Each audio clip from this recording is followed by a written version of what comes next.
पाश्चात्य western culture और western dance हमारे यूथ पे बहुत हावी हो गया है। जी। तो आपके मन में ये विचार कैसे आया कि मैं कथक के लिए पूरा जीवन समर्पण करूं? कैसे आप ये साहस जुटा पाए कि उस वेस्टर्न कल्चर हावी होने के बावजूद भी आपने कथक को एक हमारे पूरे मध्य प्रदेश में एक अलग पहचान दिलाई है? तो इसमें आपने ये विचार, ये साहस आप कैसे ला पाए?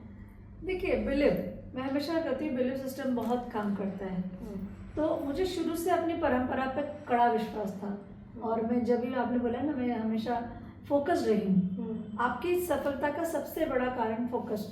जब तक आप फोकस रहेंगे आप कभी भी असफल नहीं होंगे, लेकिन जहाँ आपने फोकस डिस्टर्ब किया तो आप कभी भी अपने लक्ष्य पर पहुँच ही नहीं पाएंगे।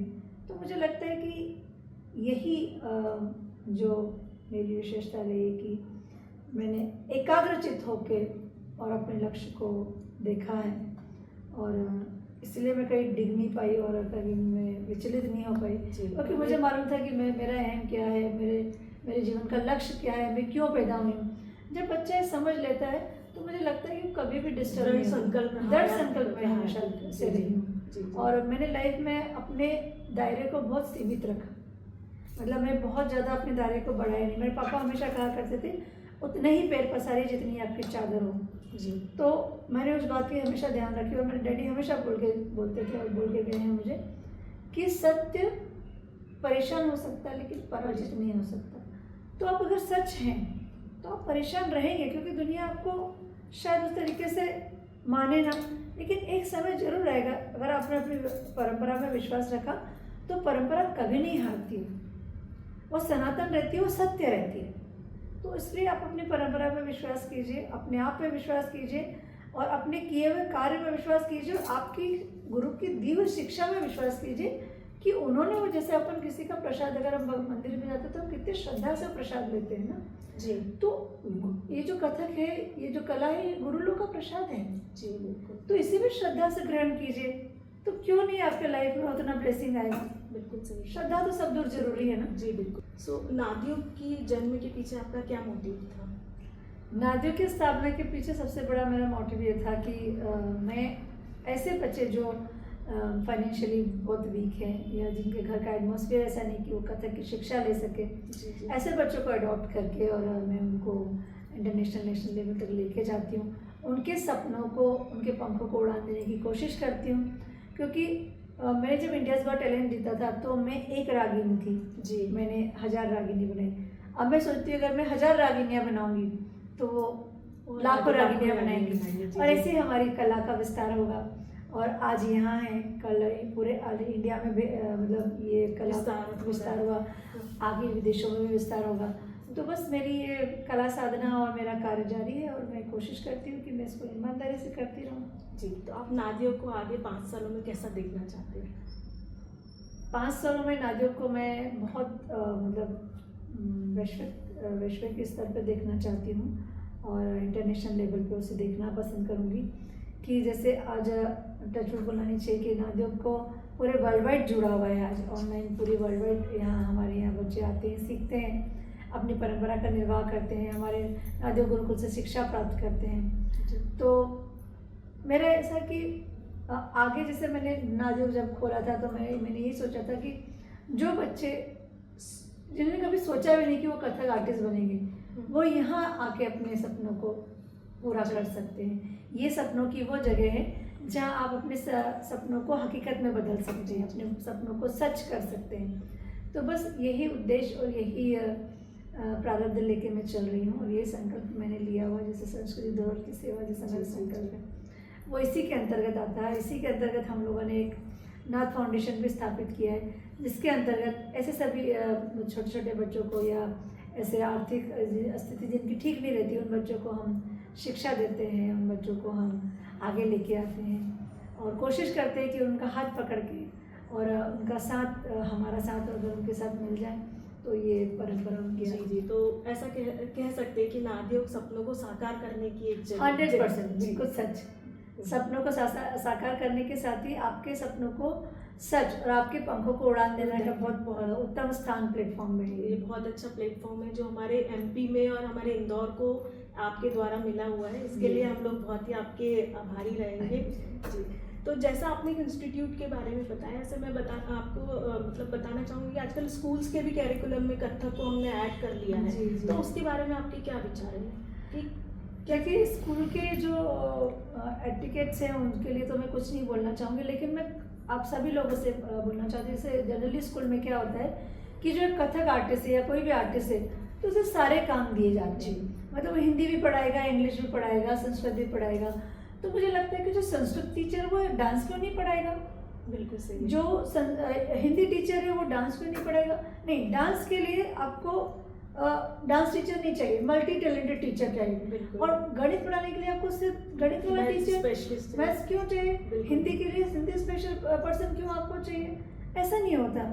तो मुझे लगता है कि ये जो पद्धति है स्कूल्स की, इन्हें चेंज करना चाहिए। जिस चीज में जिसने मास्टरी की हुई होती है डेडिकेशन उनको देना चाहिए कि कथक है तो कथक के लिए फ्री पीरियड्स होते हैं तो आप बोलते हैं कि कथक डांस टीचर को वहाँ अरेंजमेंट लगा दीजिए। तो सच में ऐसा होता है। तो जनरली मैं सोचती हूँ कि हम दूसरे का अरेंजमेंट बन सकते हैं, हमारा अरेंजमेंट कौन बन सकता है? कोई नहीं बन सकता है। मैं तो ये कहती हूँ कि जैसे एक मैथमेटिक्स टीचर से बोले कि जरा डांस सिखाइए 1 घंटा, नहीं सिखा पाएंगे। जी बिल्कुल सर। तो मैं यही कहना चाहती हूँ कि जो आपका जो मैनरिज्म है ये थोड़ा सा चेंज करना चाहिए सभी स्कूल वालों को। मेरी करबद्ध निवेदन है कि डांस टीचर है तो उस पर स्पेशलाइजेशन कथक में किया है, उसने डांस में किया, तो उसको डांस दीजिए ना, ताकि वो अपना 100% दे पाए। अब उसको अरेंजमेंट लगा के आप हिंदी भी पढ़वा रहे हैं, इंग्लिश भी पढ़वा रहे हैं, तो मतलब क्या, मतलब मैं समझ ही नहीं पा रही कि उससे आप लेना क्या चाहते हैं। जब आप अपॉइंटमेंट देते हैं तो देखा जाता है अरे आपने कथक में एमए किया, चलिए आ जाइए हमारे यहाँ पे। लेकिन बाद में पता पड़ता है बेचारा हिंदी पढ़ा रहा है,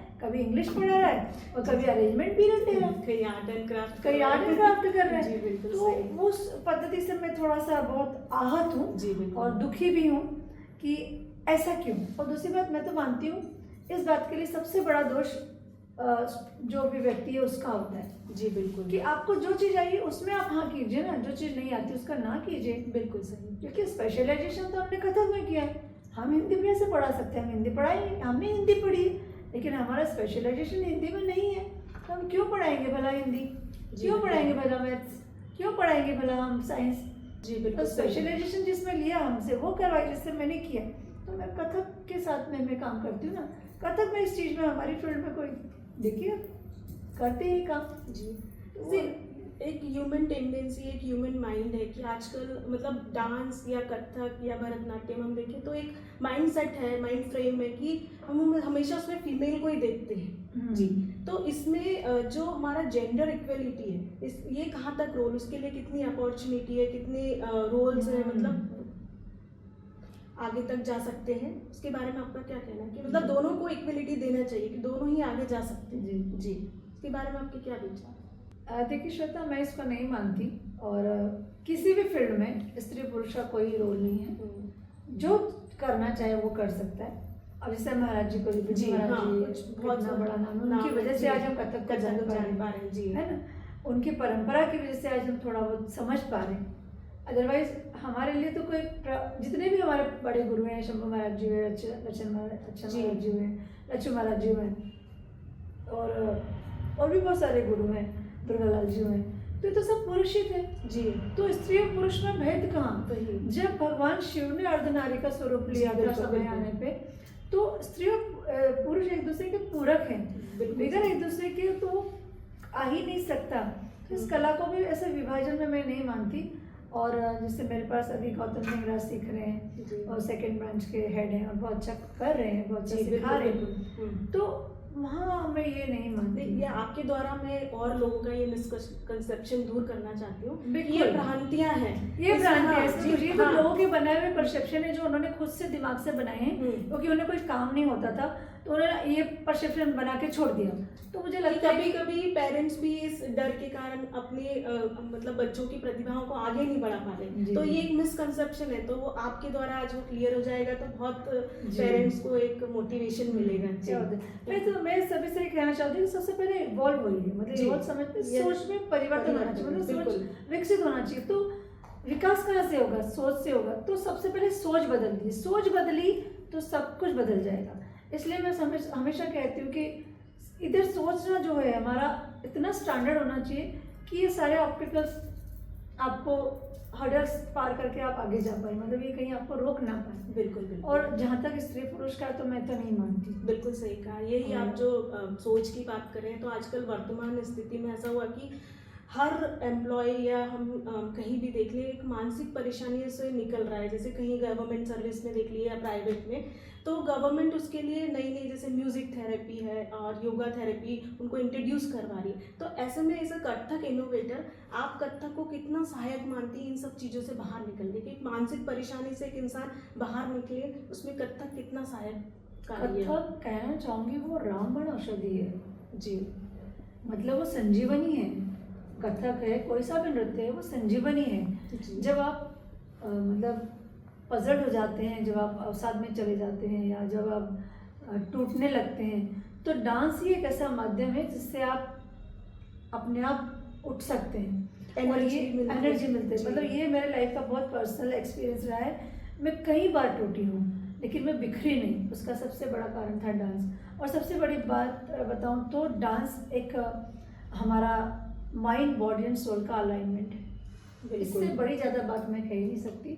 और कि ये ऐसी चीज़ है कि इससे परब्रह्म आप पा सकते हैं। इससे आप एक ऊपर की जो बोलते हैं ना अलाइन कर सकते हैं अपने आप। आपकी आत्मा से परमात्मा का जो संबंध है वो सफ़र नृत्य से पूरा होता है, क्योंकि नृत्य जब हम करते हैं तो हमारी माइंड बॉडी और सोल सब कनेक्ट होके भगवान को समर्पित होके काम करती है। और किसी भी कला में ऐसा नहीं होता है। तो मैं देखती हूँ कि संगीत है, नृत्य ही एक ऐसी देवी कला है, इसलिए इसे देवी कला कहा गया है कि इससे डायरेक्ट आप भगवान को कनेक्ट कर सकते हैं। तो श्वेता बताना चाहूँगी इस कला को करने के लिए समर्पण विश्वास बहुत जरूरी है जी। बगैर इसके शायद मुझे नहीं लगता हम इस कला को निभा पाएँ। और दूसरी बात, जहाँ तक कथक के बारे में, कथा एक योग है जी, कथक एक योग है। इसलिए मैंने कथा योग करके एक मतलब एक नई परंपरा बनाई है जिसमें योग के द्वारा कथक की प्रस्तुति है, क्योंकि योग और कथक दोनों के प्रवर्तक शिव हैं जी। जब दोनों योग एक ऐसी प्रवृत्ति है जो आपको अष्टांग योग से ऊपर लेके जाती है, आपके मतलब आपकी जो शारीरिक अवस्था उसको ऊपर लेके जाती है, ट्रांस में ले जाने की कोशिश में रहती है। तो कथा और योग जी, कथक और योग दोनों एक दूसरे के बहुत बड़े पूरक है। तो मैंने अभी नया जी इन्वेंशन किया है, तो मुझे लगता है कथक बहुत बड़ी एक मतलब कि भगवान की दी हुई एक बड़ी उपहार है और नियामत है ईश्वर की दी हुई कि आप उससे अपनी पूरी होल लाइफ चेंज कर सकते हैं, अपनी माइंड बॉडी और सोल को भी चेंज कर सकते हैं, आपके आचरण को चेंज कर सकते हैं। और मैं तो कहती हूँ एक संजीवनी है कथक, मेरे लिए एक संजीवनी है। और हर नृत्य कला, संगीत कला एक आर्टिस्ट के लिए संजीवनी कला है। जैसे आपने बताया कि कथक एक साधना है, तो मेरा उसी पे एक प्रश्न है आपसे कि कथक एक कला से साधना की ओर कैसे अग्रसर किया? कथक कला एक साधना की ओर अग्रसर होने के लिए बहुत समर्पण, बहुत निष्ठा और बहुत श्रद्धा चाहिए। जब तक तीनों चीज़ नहीं होगी ना, तब तक आप रियाज भी नहीं कर पाएंगे। रियाज से साधना, साधना से समाधि, समाधि से मोक्ष। हमने अपने बड़े गुरु लोगों को वहाँ सफ़र तक जाते देखा है जी। और बहुत सारे लोगों को हम लोगों ने मतलब ये देखा है कि लोग मतलब जैसे एक दो गुरुजन हैं जो पूरे समय अगर रहते थे स्टेज पे, तो स्टेज पे जाते हुए हमने उनका अंतिम समय वहाँ देखा है कि भगवान ने उन्हें कितना दिया। उन्होंने मांगा कि भगवान मैं डांस करता हुए जाऊँ, तो हमने वो स्थिति में भी देखा है। तो डांस एक संपूर्ण एक ऐसी कला है जो आपको ईश्वर के समकक्ष लेके आती है जी। और वही साधना होती है, वही साधना आपको समाधि की ओर प्रेरित करती है। वही जब समाधि होती है तो आप मोक्ष को जाते हैं। और मुझे लगता है कि इससे अच्छा और कोई साधन होता नहीं है। पुराने ज़माने में भी आपने सुना होगा देवदासी कला होती थी जी जी जी, जिसमें वो मतलब स्त्रियाँ भगवान को समर्पित होके और उन्हीं के लिए काम करती थी और उन्हीं के लिए अपना जीवन समर्पित करके नृत्य के द्वारा उनकी सेवा करती थी जी जी। तो पुराने ज़माने से ये कला चली आ रही है, लेकिन अब उसका प्रारूप बदल गया है और शास्त्र के अनुसार उसकी जो गरिमा है और अच्छी हो गई है। और मतलब बोलना चाहिए ईश्वर का आशीर्वाद है कि सरकार ने उसे बहुत इम्पोर्टेंस दे के इस कला को इतना विश्व स्तर पे लेके पहुंचा दिया उसे कि वो सभी के लिए सम्मानीय कक्ष में आने लगी है। जी जी। सो जैसे आप इतने बड़े प्लेटफॉर्म पर हैं, आज आप एक अपनी अलग पहचान रखते हैं, तो ऐसा देखा गया है और मैंने भी सुना है और आपको देखा है कि आज भी आप प्रैक्टिस करते हैं। जी, बहुत ज़रूरी है। जी जैसे आज हम मतलब अगर सरल भाषा में बताऊं तो क्या हम नहाते हैं रोज, जी, रोज खाना खाते हैं जी, तो वो जब हम रोज करते हैं तो हमारी पहली कला हम क्यों नहीं करना चाहिए। जो मैं तो आज जो भी मतलब मेरे अपने गुरु से जो पहला सीखा है मैं रोज उसकी प्रैक्टिस करती हूँ। मुझे लगता है कि वो मुझे बच्चे से लेके तो एक बड़े तक का सफ़र करवा देता है, मेरी सारी यादों के साथ मुझे एक बड़े याद तक लेके जाता है।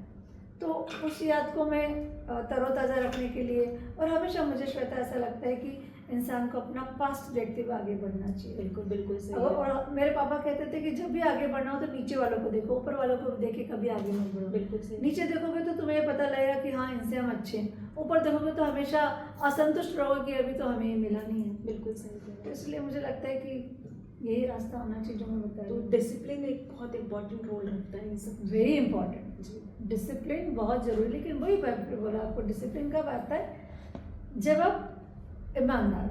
जी, ईमानदारी से आपको लगना चाहिए ना, रियलाइज होना चाहिए कि मुझे ये सीखना है, जी, मुझे ये काम करना ही है और मैं ये गलत करूँ। जब तक रियलाइज नहीं होगा तब यू कांट डू एनीथिंग। जी जी। तो आजकल के यूथ से मेरा यही कहना कि जो भी आप करना चाहते हैं, जो भी आप कर रहे हैं, उसे जानिए और कोशिश कीजिए कि आप अपने जीवन में ईमानदारी मेंटेन कर पाएँ। दूसरी बात कि जिन लोगों ने भी आपके जीवन में थोड़ा सा भी समय दिया है, जी बिल्कुल, उन्हें महत्व दीजिए प्लीज़, क्योंकि वो आपसे बहुत कनेक्ट हुए होंगे, तब जाके उन्होंने आपको वो कला दी होगी या वो चीज़ आपके पास दी होगी। जी। तो मुझे लगता है कि आप किसी को हर्ट करके कभी आगे नहीं बढ़ सकते, बिल्कुल। किसी को दुखी करके कभी आप अपने जीवन में अपना मतलब मैल खड़ा नहीं कर सकते। तो मुझे लगता है कि किसी की बददुआएं लेने से तो किसी की दुआएं लेके काम करेंगे तो मुझे लगता है आपकी हर चीज़ में बहुत बढ़ोतरी होगी। तो जितने भी यूथ मुझे देख रहे हैं, मेरी हम्बल रिक्वेस्ट है, आप एक बार ऑनेस्ट रहना सीखिए, अपने माता पिता के लिए ऑनेस्ट रहिए, जिन लोगों ने आपको जन्म दिया है और जो आपको आगे की शिक्षा दे रहे हैं, आपको हर तरीके से साथ देते हैं। जनरली आजकल के यूथ पेरेंट्स को बहुत डिसरिस्पेक्ट करते हैं, जो मुझे बहुत हर्ट करता है। और दूसरी बात, आपके गुरु का रिस्पेक्ट करिए, जिन्होंने अपना जीवन का एक जो बहुमूल्य समय आपको दिया। जी बिल्कुल सही तो कह रहे उस हैं। समय की आप मत कीजिए किसी, लेकिन उस समय की तो परवाह कीजिए थोड़ा बहुत कि उन्होंने अपने जीवन का इतना इम्पोर्टेंट समय आपको दिया है। तो आजकल की जो यूथ है या मतलब जितने भी यूथ ये है उनसे आपकी एक बहुत गोल्डन एडवाइस है जो एक हाँ। हर यूथ को एक फॉलो करना हाँ। चाहिए कि वो एज अ पेरेंट होकर भी मैं अपने बच्चों को यही सिखाऊंगी कि जो आपने एक एडवाइस दी है उसको फॉलो करें 100%। जी जी। तो इसलिए मैं फिर कहूँगी सबसे कहना चाहूँगी कि माता पिता, गुरु और हमारे जो बड़े लोग हैं, उनसे अच्छा शुभ चिंतक आपकी लाइफ में कोई हो ही नहीं सकता। बिल्कुल इसलिए हम्बल रिक्वेस्ट है कि अपने माता पिता, अपने गुरु और अपने परिवार के लिए समर्पित रहिए प्लीज़ जी। और जहाँ माता पिता और गुरु का मामला है तो वहाँ पे प्रोफेशनलिज्म को ख़त्म कर दीजिए। करेक्ट करेक्ट, ये प्रोफेशनलिज्म हाँ। बहुत आगे है आजकल हाँ। यूथ में। तो वो सौदा हो जाता है, तो वो बिल्कुल। सौदा मत कीजिए। हर जगह सौदे अच्छे नहीं लगते हैं, हर जगह वो तो व्यापार हो जाएगा ना। तो व्यापार जहाँ हो जाता है वहाँ पे मुझे लगता है कि वहाँ आत्मा खत्म होने वहाँ लगती है। ज्ञान हम नहीं प्राप्त कर हाँ, सकते। तो इसलिए ज्ञान पाना है तो छोटा बन के रहना पड़ेगा, जी, झुकना बिल्कुल। पड़ेगा और इसी परंपरा से आप आगे बढ़ सकते हैं। आपने शुरुआत में कहा था कि आपकी माता पिता का, खासकर आपकी माता का बहुत रोल रहा है आपको इस प्लेटफॉर्म पर, इस जगह पर लाने के लिए। तो आप अपने जो नए यूथ हैं उनके पेरेंट्स को क्या सजेशन देना चाहिए कि वो कैसे अपने बच्चों को मोटिवेट करें? मैं सभी पेरेंट्स से ये कहना चाहूँगी कि सबसे पहले आप अपने बच्चे को सही रास्ते पे चलना सिखाइए। यदि आपका बच्चा झूठ बोल रहा है या आपके बच्चे ने आपको कुछ गलत कहा है तो आप उसका उस गलत में साथ मत दीजिए, आप उसका विरोध कीजिए कि नहीं ये तुमने गलत किया। आजकल के बहुत सारे पेरेंट्स समझाते हैं कि ये गलत है जी। और बच्चे भी डिसीजन ले लेते। तो मुझे आश्चर्य होता है कि बच्चे अपने पेरेंट्स की बात कैसे नहीं मानते, अपने गुरु की बात कैसे नहीं मानते। मतलब यहाँ हमारे जीवन में कभी भी मैंने अपनी माता पिता की बात और अपने गुरु की बात कभी क्रॉस की नहीं, मतलब वो सोच में ही नहीं है। और आजकल तो हर जनरेशन में मैं देखती हूँ कि वो गुरु की बात, माता पिता की बात तो ऐसे ही निकल ही जाते हैं। जी जी। तो वो वो लक्ष्य में कभी भी आप आगे नहीं बढ़ पाएंगे और कभी ना अपना लक्ष्य निर्धारित करके ना अपने लक्ष्य पे पहुंच पाएंगे। तो इसलिए मैं सभी से ये कहना चाहूँगी कि ये बहुत ज़रूरी स्पेशली है। माता पिता जो है कि अपने बच्चों के गलत में साथ दे रहे हैं। आजकल आप स्कूल्स में भी, कहीं इंस्टीट्यूट में भी देख रहे हैं कि बच्चे ने गलत करा है, उसके बाद भी बावजूद भी माता पिता उन गुरु पे ब्लेम लगाने पहुंच जाते हैं कि आपने हमारे बच्चों के साथ ये किया। तो उसके कारण जो आज पुराना जो ज्ञान है वो आज बच्चों में आ नहीं पा रहा है, वो सर आगे नहीं पढ़ पा रहे बच्चे। जी जी। तो मुझे ये लगता है कि पेरेंट्स को भी समझना पड़ेगा और सबसे पहले तो उन्होंने इस परंपरा की भी जानकारी लेना चाहिए। और जिस भी शिक्षा को जिस भी एजुकेशन का आप ले रहे हैं, उस एजुकेशन को लेने के लिए उसके इम्पोर्टेंस को जानिए, उसके स्रोत को जानिए कि वो कहाँ से आ रहा है, वो किस इम्पोर्टेंट वे में हमें मिल रहा है। तो जब हम ज्ञान के साथ उनके ज्ञान देने वाले का भी महत्व समझ पाएंगे, तो मुझे लगता है हम कभी भी ज़िंदगी में भटकेंगे नहीं। और सभी पेरेंट्स से मेरी यही विनती है कि आप अपने बच्चों को सत्कर्म सिखाइए, सद्राह सिखाइए जी। और सुविचार दीजिए, तो कभी आपका बच्चा भटकेगा नहीं। और सब जैसे कहते हैं कि हमारा बच्चा तो रागिनी मक्कड़ बन ही नहीं सकता। रागिनी मक्कड़ क्यों बनना है भला? मुझसे 4 कदम आप आगे जाके खड़े होंगे तो मेरे लिए बहुत प्राउड मोमेंट होगा कि मेरा बच्चा, आज मैं यहाँ हूँ, मेरे बच्चों को मैंने सिखाया तो आज वो इतनी बुलंदियों पे है। तो कोई तो मेरा स्टूडेंट ऐसा आए कि वो बुलंदी पे पहुँच के मुझे बताए। तो बिल्कुल ऐसा होना चाहिए।